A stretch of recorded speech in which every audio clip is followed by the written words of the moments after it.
time. What is it that you kids call it? Cinema? Ah, le cinéma d'auteur français. Il n'y a personne qui regarde, on en sort une pelle tes parents, c'est financé en partie par un budget à base de taxes et de fonds publics, dépensé via la décision d'une poignée de gens, et c'est récompensé par cette même poignée de gens et leurs copains pour se féliciter de leur bon travail. Ta gueule! Sur des visiteurs. Je parle des visiteurs parce que c'est aussi un film qui a contribué énormément à me donner le goût du Moyen-Âge, les visiteurs. Tu vois, tout à l'heure, tu me demandais les trucs qui m'ont ramené vers l'histoire, je te parlais des films et j'ai complètement oublié que c'était les visiteurs. En 2022, le cinéma français va renaître. Hello there.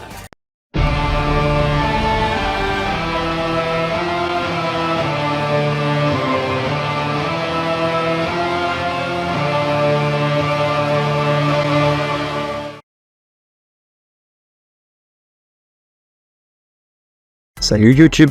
Je profite aujourd'hui de ces pics envoyés au cinéma français pour traiter aujourd'hui du sujet controversé qui est la mort présumée de celui-ci. Provocation mise à part, essayons de voir ce qui se passe réellement dans le cinéma français d'aujourd'hui. Est-il au bord de l'extinction, détruit par les séries télévisées, écrasé par un bulldozer hollywoodien? Est-il en phase de vieillissement servi par des réalisateurs autodévorants? A-t-il sombré dans la médiocrité parce que la production ou la qualité des interprètes a baissé? Eh bien je vous propose de vérifier tout ça ensemble, c'est parti. Je crois qu'il serait temps, messieurs, de tenir le langage du bon sens.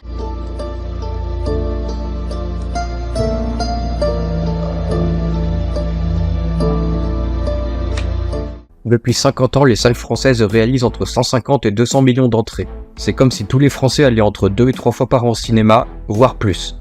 Comme pour toutes les entreprises, les chiffres restent assez constants dans cette gamme, avec des hauts et des bas. Par conséquent, le taux de fréquentation des salles de cinéma reste quand même assez haut, les chiffres sont facilement consultables sur le site du CNC. En 2019, juste avant la période Covid qui a obligé les cinémas à fermer leurs salles, la fréquentation de celle-ci a augmenté de 6% pour un total de 213 millions d'euros, le deuxième niveau le plus élevé depuis 1966 et juste après celui de 2011. Pour la 6e année consécutive, le nombre d'entrées est resté supérieur à 200 millions, et ce malgré la concurrence des sites de vidéos à la demande type Netflix, Amazon ou Disney+. Les films français ont une part de marché comprise entre 33% et 45% selon les années. La fourche n'a pas beaucoup bougé en 50 ans non plus. Le marché américain lui se situe entre 40 et 50%, les autres nationalités représentent environ 10%. On ne peut donc pas dire qu'on assiste à la mort du cinéma français. Le chiffre d'affaires hors Covid s'élève à un peu plus d'1 milliard d'euros. Mais ce nombre est biaisé car les films ont apporté au pays beaucoup plus que cela. C'est la deuxième partie de la vidéo dans laquelle on va traiter des recettes du cinéma en France. Après on pourra toujours dire que la qualité des films a baissé, de même que le jeu des acteurs, et je suis évidemment obligé d'en parler. Mais en termes de chiffres, la réalité comptable est là. Non, le cinéma français n'est pas mort, c'est même tout le contraire.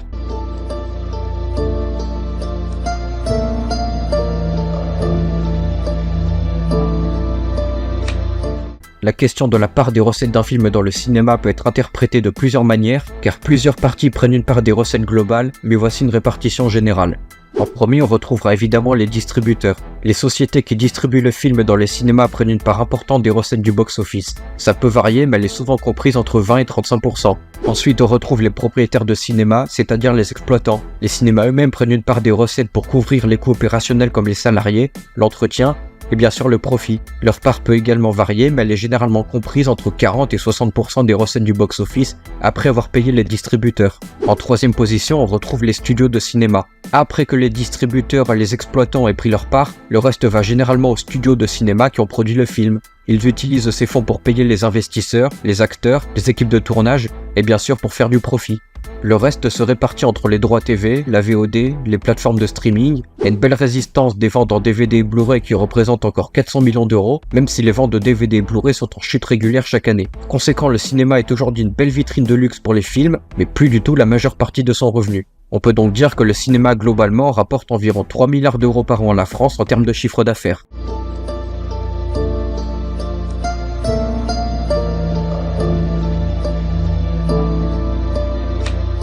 Ici, on a le choix de voir le verre à moitié vide ou à moitié plein. Si on choisit de voir le verre à moitié plein, on pourrait dire que le cinéma français est le plus prolifique d'Europe et le deuxième exportateur du monde après les États-Unis. La France est connue dans le monde entier pour son cinéma d'auteur et son soutien aux cinéastes étrangers. Plus de son propre développement, le cinéma français a permis à de nombreux artistes européens du monde entier de s'exprimer, des réalisateurs célèbres tels que Roman Polanski, Gaspar Noé, Michael Haneke, Paul Verhoeven, John Barry ou encore Maria Koleva. Inversement, des réalisateurs français tels que Jean Renoir, Luc Besson, Olivier Mégaton ou Louis Leterrier, pour citer que ces noms-là, ont mené de fructueuses carrières internationales. Si on voit le verre à moitié vide, on est obligé de reconnaître le déclin du cinéma français dans la visibilité mondiale. Et cela même en France puisque c'est le cinéma américain qui possède la plus grosse part du marché. Par rapport aux années 70, moins de films français sont projetés. Depuis 50 ans, l'influence du cinéma français s'est progressivement réduite.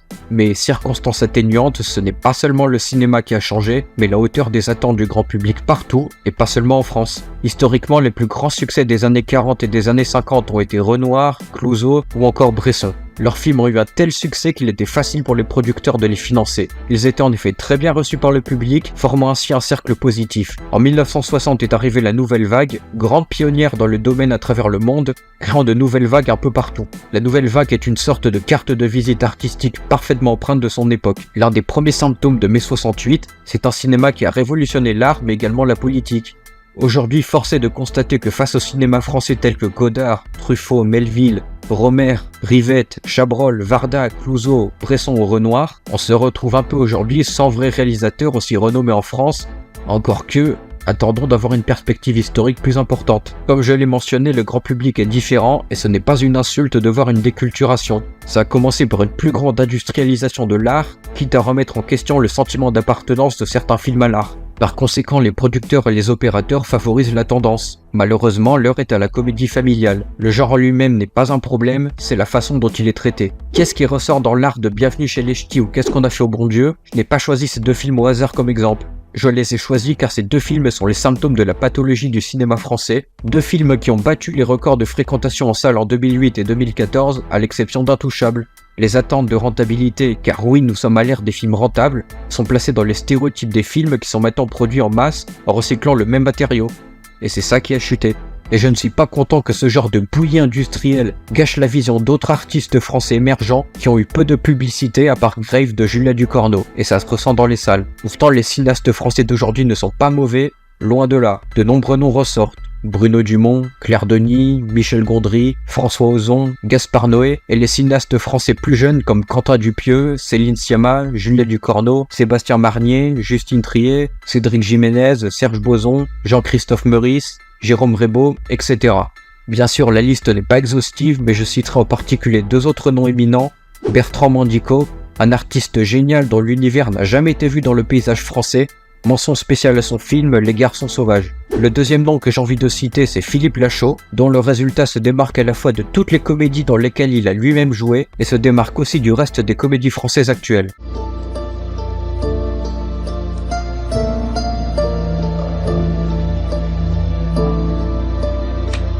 L'année dernière, on a perdu l'un des plus grands réalisateurs français de tous les temps, Jean-Luc Godard. Qu'on aime ou qu'on déteste, il est impossible de nier l'apport de Godard dans le cinéma français et que son art a inspiré bon nombre de réalisateurs de cette génération, y compris à Hollywood comme Quentin Tarantino. Mais cela signifie-t-il que les films des années 70 de Godard et compagnie sont des indépassables qui surclassent tous les films sortis au XXIe siècle? Eh bien, il se trouve qu'aujourd'hui on a la chance de pouvoir regarder de vieux films sur Netflix, en streaming, en téléchargement ou à la télévision. Si on sort du dossier émotionnel et mis à part le subtil parfum de la nostalgie, non, ce n'était pas mieux avant. Il y a évidemment des chefs-d'œuvre comme Le Cercle Rouge, L'Armée des Ombres, Le Samouraï, Le Quai des Brumes, Le Vieux Fusil ou À Bout de Souffle qui sont encore aujourd'hui intemporels et indémodables. Mais la grande majorité de ces films ont vieilli. Les effets spéciaux, les cascades, les dialogues, la musique, les plans. Les films d'aujourd'hui, français ou non, ont clairement une meilleure maîtrise des techniques visuelles, sonores et graphiques. Ce qui est totalement normal. Le cinéma évolue avec son temps, c'est un art jeune, et il continuera d'évoluer encore.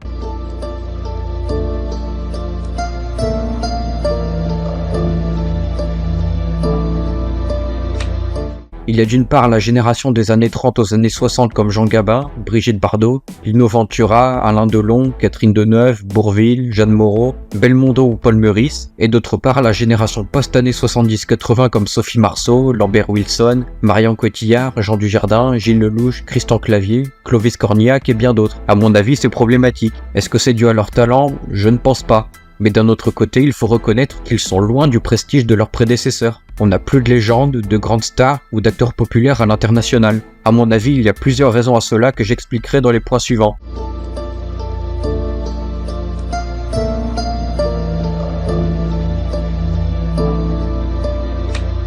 4 choses ont changé de manière significative à la suite des changements dans le circuit financier que je vais vous décrire.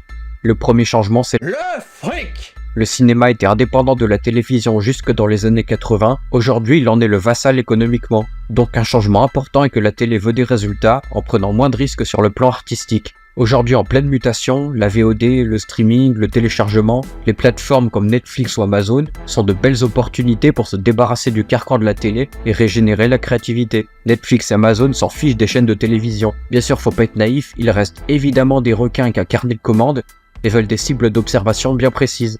Le deuxième changement majeur, c'est l'écriture. Avant les années 80, le cinéma familial, c'était un cinéma où scénaristes et réalisateurs collaboraient la plupart du temps en bons termes. Ensuite, la nouvelle vague de 68 bouleverse l'écriture française, et pas pour le mieux. Les réalisateurs se voient désormais comme des scénaristes. Heureusement, cette tendance est inversée, notamment grâce aux séries télévisées dont les scénaristes sont les maîtres, et aujourd'hui on reparle de script. Malheureusement, les réalisateurs français sont peut-être trop à ce niveau seuls responsables aux commandes. Le troisième changement, c'est les acteurs. Je parle surtout des têtes d'affiche. Ils sont très conscients qu'ils ont un projet sur les épaules et qu'il ne peut pas se faire sans eux. Alors ils sont de plus en plus gourmands financièrement et s'impliquent de plus en plus même pendant la période d'écriture, et c'est pas là qu'ils sont les meilleurs. Ils veulent souvent des services sur mesure et sont parfois disposés à prendre moins de risques. Le quatrième changement, c'est la production. La tâche des producteurs est beaucoup plus complexe que par le passé. À l'époque de Jean Gabin, un film c'était un producteur, un ou deux banquiers, une avance sur recette de la part d'un groupe de cinéma, et c'est tout. Les productions de l'époque étaient des casse-cou qui avaient le pouvoir de dire « oui, je fais ce film » et le film se faisait. Aujourd'hui, ces productions ont disparu. Personne, à part quelques exceptions près, aujourd'hui ne peut décider seul si oui ou non on fait ce film. Les sources de financement se sont diversifiées pour diminuer les risques. Aujourd'hui, il faut compter sur les aides régionales, les aides européennes, les fonds privés, les tax breaks, les avances sur recettes, le CNC, la télévision, les plateformes de visionnage en ligne, etc. Un vrai parcours du combattant. Il en va de même pour le nombre de décideurs. Les productions d'aujourd'hui sont 10 fois plus complexes que leurs prédécesseurs, de ce fait ils ont moins de temps à consacrer à l'art. Ils sont devenus les roues motrices et ne sont plus les vrais leaders. Le schéma est simple, plus vous avez d'investisseurs et plus vous avez de comptes à rendre. Faire en sorte que tout ce beau monde réussisse à s'entendre dans cet environnement est un vrai défi. Je passerai outre ces mandataires vautours et parasites généraux qui ne font qu'alourdir le coût du film sans apporter de réelle valeur ajoutée, quoi qu'ils disent. Mention spéciale toutefois à la société SBS Productions. En produisant des films à succès, elle a pu gagner une certaine stabilité afin de produire des réalisateurs comme Brian De Palma, Paul Verhoeven, Roman Polanski et David Cronenberg. Pour diverses raisons, Polanski pour ses casseroles, Verhoeven pour sa subversivité, ces cinéastes ont été la plupart du temps ignorés des producteurs. SBS Productions leur a donné des moyens, on peut les en féliciter et prier pour que ça continue.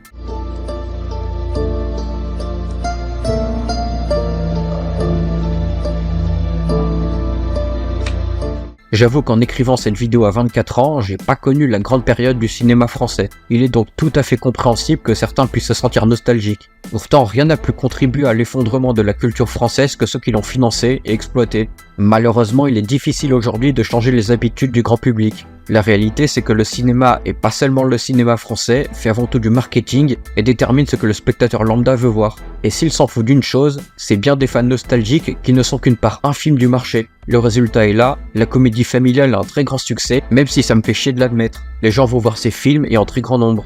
Même les films tellement critiqués et traînés dans la boue comme le dernier Astérix de Guillaume Canet finissent par faire des millions d'entrées en salle. Alors il y a quelque chose qui va pas, c'est évident. Mais chez qui exactement? Les cinéastes? Les spectateurs? J'ai dressé en quelques minutes un état des lieux, on peut certainement en parler pendant des heures, je ne prétends pas avoir la science infuse et encore moins être exhaustif. Mais au final, le cinéma français a complètement changé. Est-il mort? Bien sûr que non. Mieux? Non plus.